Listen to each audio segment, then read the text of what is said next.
Oi, gente. Boa noite. Vamos lá.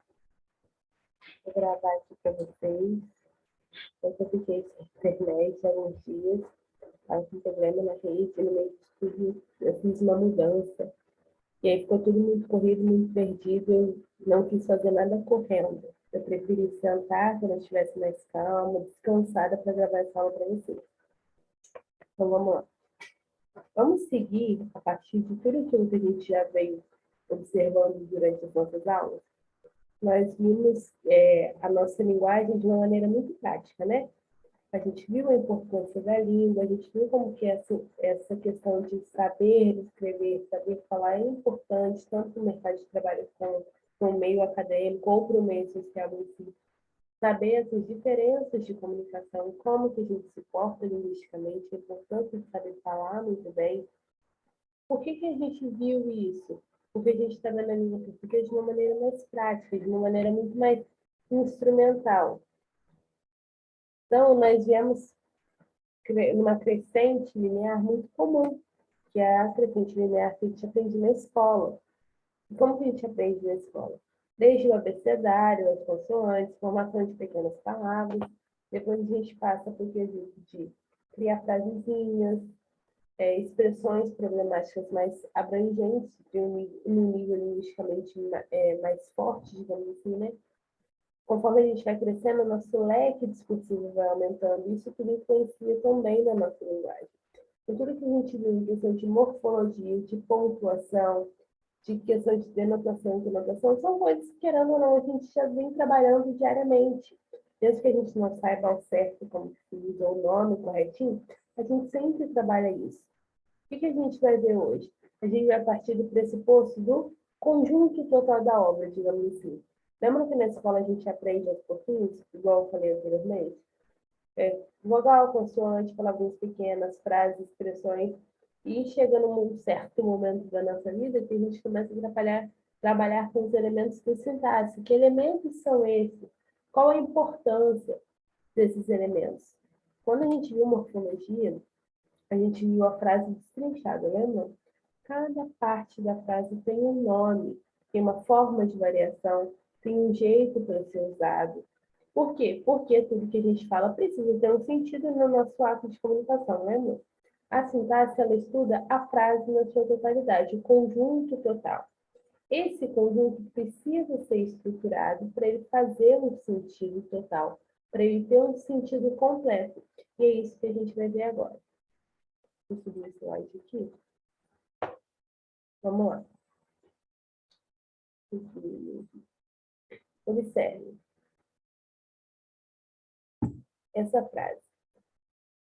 A gente viu na morfologia cada particularidade dessa frase. A gente viu o artigo, o advérbio, a preposição, o substantivo. Por quê? Porque lembram quando eu falei para vocês que tudo que a gente fala precisa ter um sentido? Ninguém chama uma cadeira de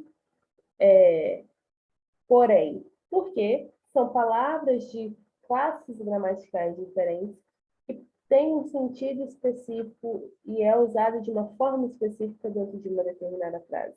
O que a gente vai ver agora na sintaxe? A gente vai ver o conjunto total. Essa frase completa, para mim, é a parte mais prática da linguagem, quando a gente consegue entender a nossa linguagem de uma maneira muito mais fácil. Por quê? Tudo que a gente fala precisa ser entendido. Lembram que é sempre isso que eu falo com vocês? Nada que a gente fala é jogado para o mundo sem sentido nenhum. Tudo precisa ter um sentido. E tudo estabelece um sentido com quem está ouvindo. Porque a gente precisa manter essa interação para o texto ter o seu sentido completo.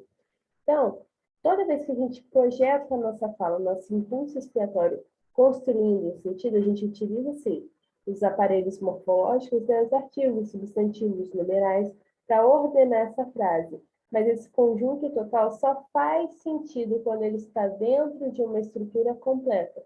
Que estrutura que é essa? É a estrutura sintática. É aquilo que ordena e que faz com que a concordância da frase seja ok, para que eu entenda o sentido dela. Então, é nessa parte que a gente estuda basicamente o sujeito e o predicado. Quem que é o sujeito? O ser que pratica uma ação sobre alguma coisa, sobre um verbo. No caso dessa frase, a gente tem o senhor que não pagou o suco de laranja. Qual que foi a ação do senhor na frase? Não pagar o suco de laranja. Como que a gente descobre o sujeito? Perguntando para o verbo quem, o que ou quando algo aconteceu. Qual é o verbo da frase que a gente tem aí? Pagou. E não pagou o suco de laranja? O senhor. A gente já achou o sujeito. Depois do sujeito, todo o resto da frase é o predicado. Isso é muito comum. Coisas práticas e simples que a gente aprende na escola. Então, vamos dar uma revisada geral de novo? Toda vez que a gente tem uma situação de comunicação, a gente tem um texto. Lembram que eu falei para vocês que tudo que a gente fala, a gente pode falar que o ser humano em si, né, ele é uma folha em branco, que ao longo da vida ele vai escrevendo nessa folha em branco, e no final da vida ele tem um texto pronto ali, um livro, digamos assim, nesse enciclopédia, sei lá, depende do tanto que a pessoa fala, né?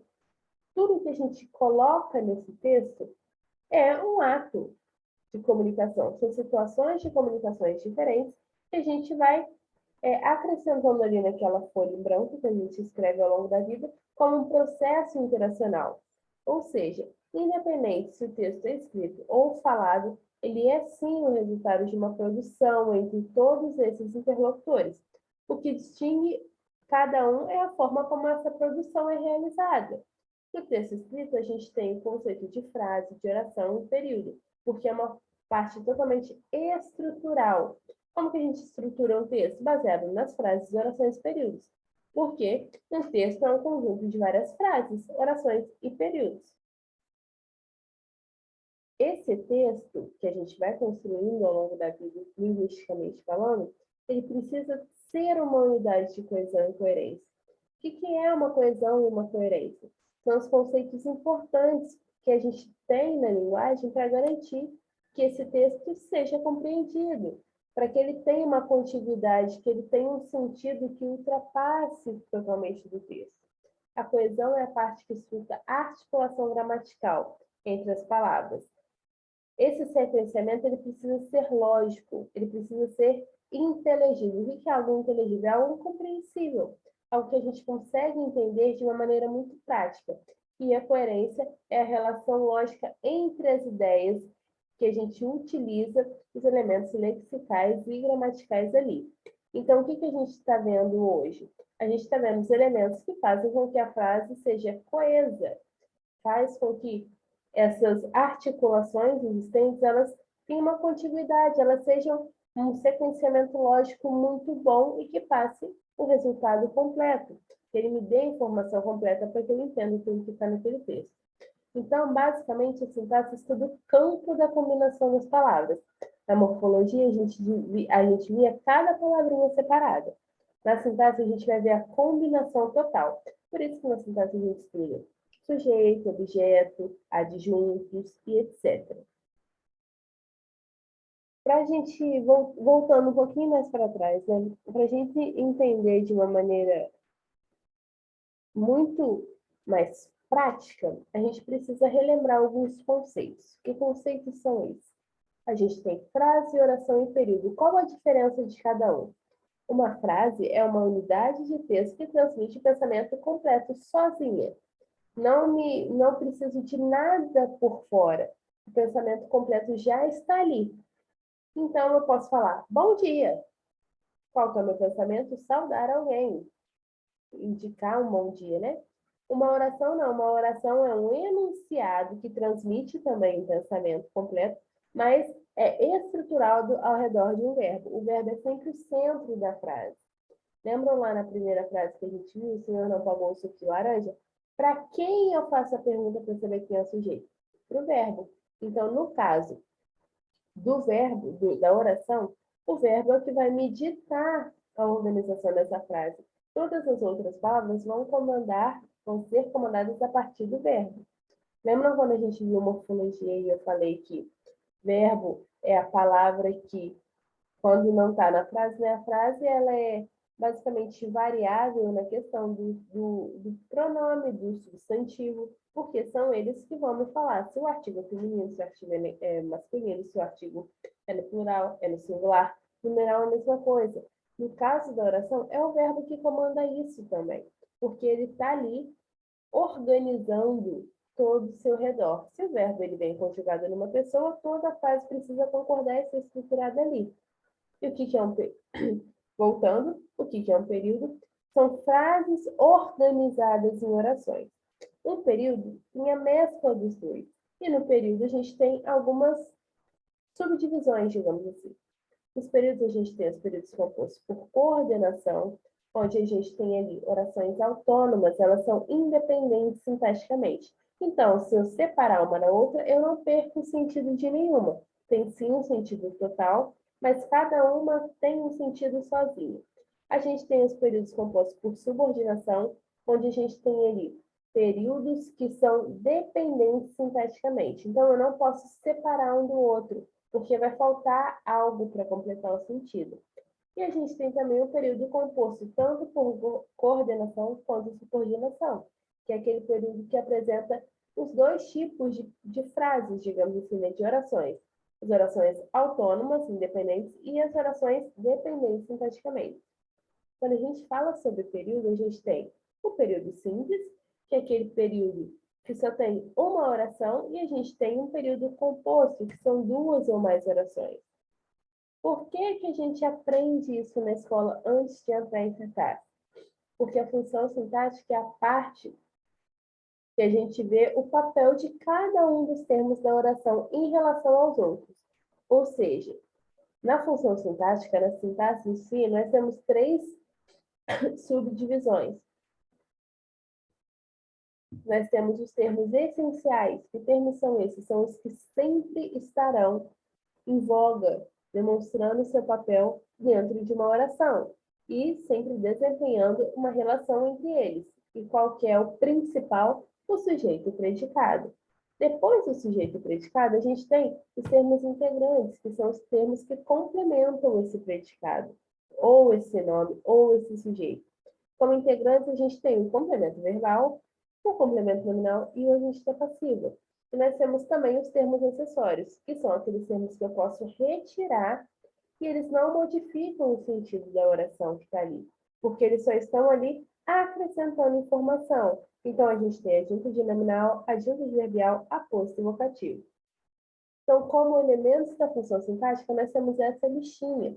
Sujeito, predicado, predicativos, objetos, complemento nominal, agente da passiva, adjunto de nominal, adjunto adverbial, vocativo e aposto. Por que que a gente aprende primeiro o sujeito e o predicado? Porque são as estruturas linguísticas fundamentais na nossa linguagem verbal. Lembram que o verbo é o carro-chefe da oração? Quando a gente fala, é a mesma coisa. Na questão de linguagem, o verbo também é o carro-chefe da oração. Para quem tiver um conhecimento religioso, né, para quem for de igreja ou já ouviu falar, toda vez que a gente ouve falar sobre Deus na igreja, geralmente falam que Deus é o verbo. E o verbo se fez carne, Jesus no caso, né? Por que que a Bíblia utiliza metaforicamente essa questão de Deus ser um verbo? Porque é o que está ali comandando, regendo os redores. Então, trazendo para a parte da linguagem, é a mesma coisa. É uma linguagem metafórica utilizada na Bíblia para falar que hoje a gente entende o sentido do verbo, né? O que é um verbo? É a questão estrutural da frase. É o que está ali para comandar o restante da frase. Assim como na religião. Então, toda vez que a gente tem uma linguagem verbal, uma fundamentação na linguagem verbal, a gente está falando sobre a necessidade que a gente tem de manter relações, manter contatos, ligações com o ser humano. E como que a gente faz isso? Verbalizando. Lembra quando eu expliquei para vocês que o campo da linguagem, tudo que a gente fala, tudo que a gente pensa, nunca é novo, tudo já foi ouvido, já foi pensado, já foi lido em algum lugar, e que nós somos apenas seres de reprodução, de repetição, porque nada do que a gente fala é novo, tudo a gente já ouviu uma vez. Quando a gente é criança, como que a gente aprende a verbalizar? Porque alguém conversa com a gente. Vocês sabem, eu tenho uma menininha de 1 ano e 8 meses, e com 2 meses ela já emitia sons. A gente brincava, conversava com ela, e ela seguia tentar participar. Então, ela forçava, saiu o sonzinho da gargantinha dela, porque ela entendia que ela tinha que forçar o corpo para sair o som. Hoje em dia, ela não faz mais isso, porque ela entende que ela fala, que ela tem uma construção, tanto mental quanto fonética, como corporal, né, digamos assim, onde ela precisa falar para se comunicar. Então, a gente tem, como seres humanos, essa necessidade de verbalizar tudo que a gente fala, tudo que a gente pensa, tudo que a gente sente. Já ouviram a história de que quem não expõe todos os seus medos, todas as situações em que está submetida, a pessoa vai morrendo por dentro? Por que hoje em dia a gente fala tanto sobre questões psicológicas, sobre fazer uma terapia? Porque é muito comum a gente ainda, enquanto adultos, ter uma certa discriminação, às vezes até não, às vezes só o medo de se expor, de falar sobre coisas que a gente tem no nosso âmago. Por quê? Porque não era muito comum essa visão antigamente. Mas hoje estudos comprovam que pessoas magoadas, amarguradas, que guardam muitas coisas, sofrem, o corpo padece, querendo ou não. Então, toda vez que a gente tem autonomia para verbalizar tudo que a gente pensa, tudo que a gente sente, sobre o mundo, sobre a gente, sobre qualquer tipo de relação, a gente está mantendo ali que são as estruturas fundamentais da nossa linguagem. Então, a gente fala sobre as nossas vivências. E como que a gente observa essas nossas vivências? A partir do momento que a gente entende essa necessidade que a gente tem de manter uma relação de comunicação, independente do lugar, independente dos interlocutores dessa relação. Então, toda vez que a gente falar aqui sobre sujeito e predicado, imaginem como estruturas que são fundamentais. Toda oração tem um sujeito e predicado. Esse sujeito pode aparecer, pode não aparecer, mas sempre está ali. Nada por acaso. Não existe só um complemento verbal sem o verbo, não existe só o verbo sem todo o sentido da frase, compreende? É todo um conjunto para fazer sentido. Então, no sujeito, a gente tem ali aquela pessoa que se diz alguma coisa, o ser sobre o qual se diz alguma coisa. O sujeito, ele sempre concorda com o verbo, é nele que está o assunto central, e ele normalmente vem tem como núcleo um substantivo, um pronome ou uma palavra substantivada. E a gente tem o predicado, que é, a gente costuma aprender na escola, né, que é o resto da frase. Por que a gente fala que é o resto da frase? Porque é tudo aquilo que se afirma a respeito do sujeito.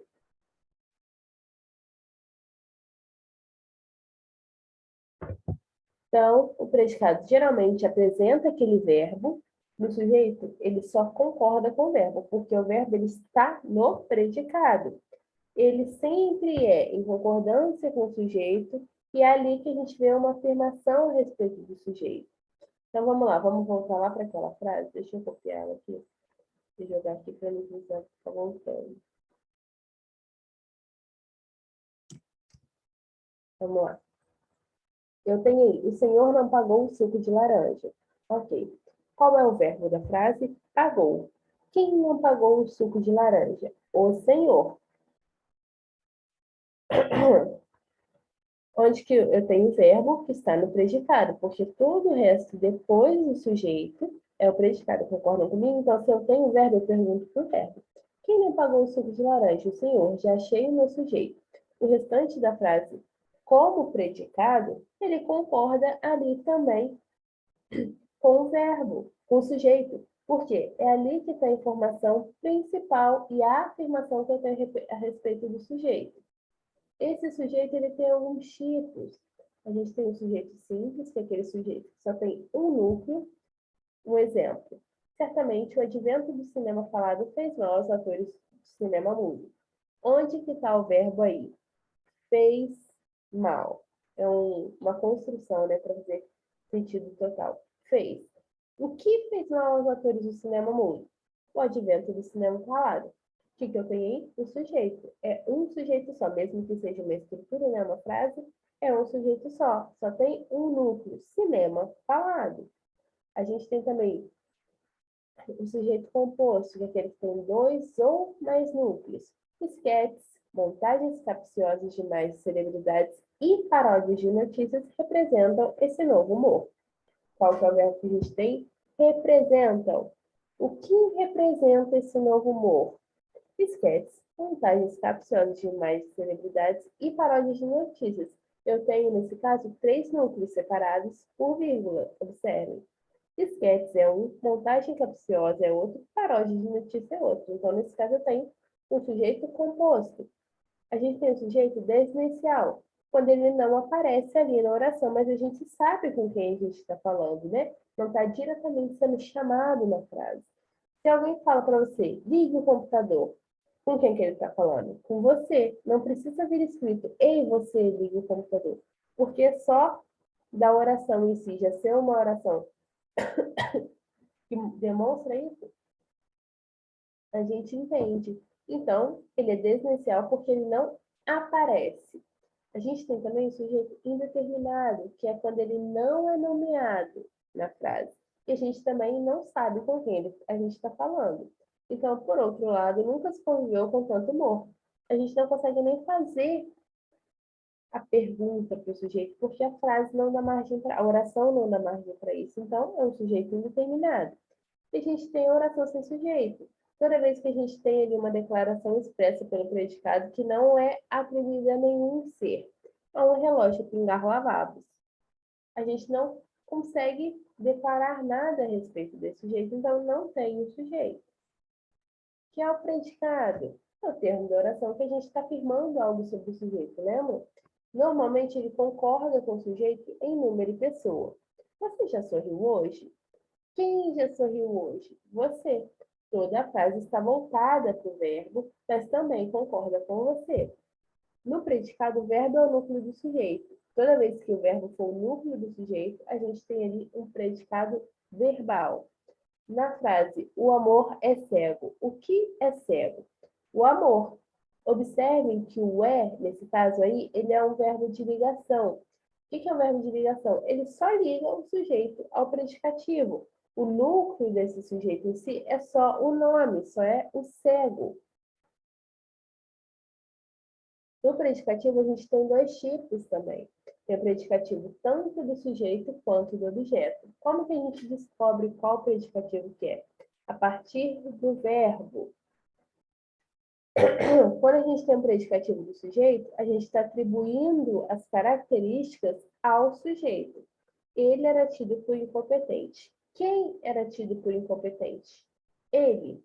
Eu estou atribuindo característica a quem? A ele. Então, é um predicativo do sujeito. Na frase, finalmente deram como morto. Finalmente deram como quê? Como morto. Então, essa característica está sendo dada como um objeto, né? Porque o deram não faz sentido sozinho. Finalmente o deram. Deram o quê? Como morto. Eu preciso completar o sentido desse verbo. Como que a gente completa os sentidos do verbo? Observando a transição verbal.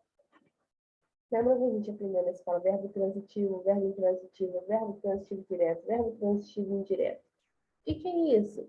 Quando a gente observa o que esse verbo está me pedindo. Então, a gente tem os verbos transitivos, que são aqueles verbos que pedem um complemento, e os verbos intransitivos, que são os verbos que têm um complemento ali no próprio verbo, não precisam de um complemento.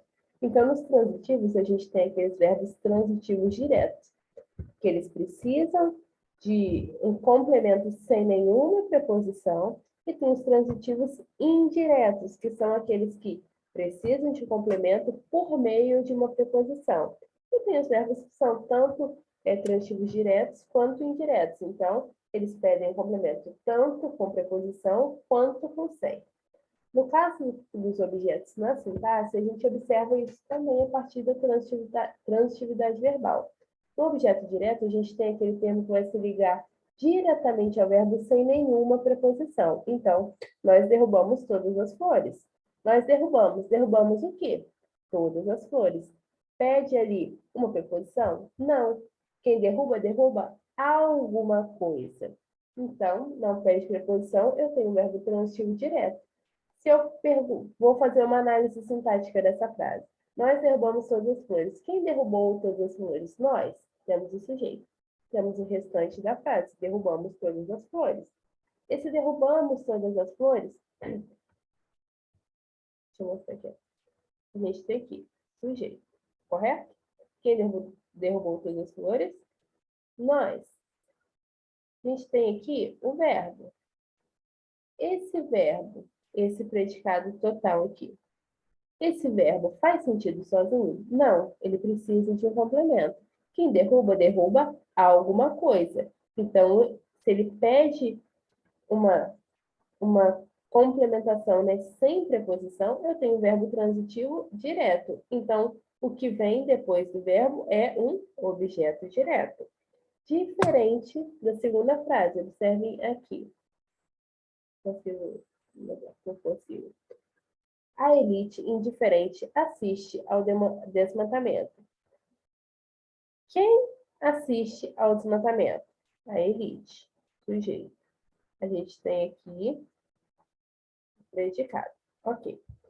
Qual é o verbo? Assistir. Quem assiste, assiste algo ou assiste a algo. Porque aqui nesse caso pode ser o assistir de ver e pode ser o assistir de ajudar.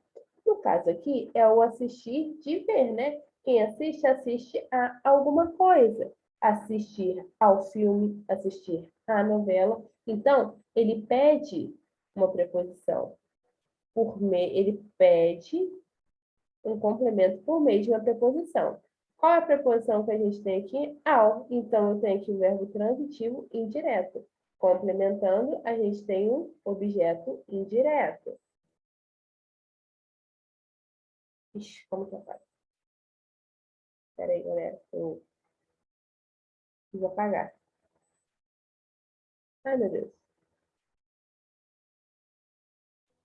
Jesus, meu guia é... Ah, consegui. Até cantei aqui para ver se adiantava. Então, a gente viu a questão de transitividade verbal.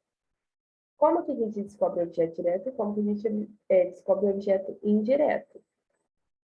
A gente tem também, na análise sintática, o complemento nominal, que é aquele termo que sempre vai vir precedido por uma preposição, mas ele vai completar o sentido de um substantivo abstrato, ou de um adjetivo, ou de um advérbio, onde sozinho eles vão ter um significado incompleto. Então, eles vão precisar desse complemento para ter um sentido total.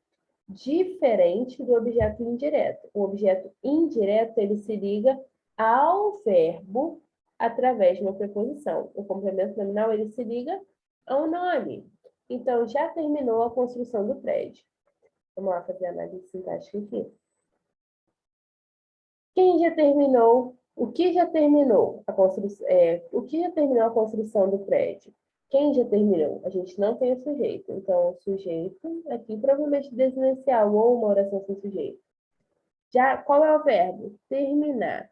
Quem termina, termina a alguma coisa. Então, eu tenho o objeto indireto. Construção é um nome incompleto. Eu posso querer saber qual é o tipo de construção. Quando eu quero saber esse tipo de construção, eu tenho um complemento, algo que está ali para completar o sentido de um nome, de uma palavra. Então, no caso aqui, a gente tem um complemento nominal. A gente tem também o adjunto adnominal. O que é o adjunto adnominal?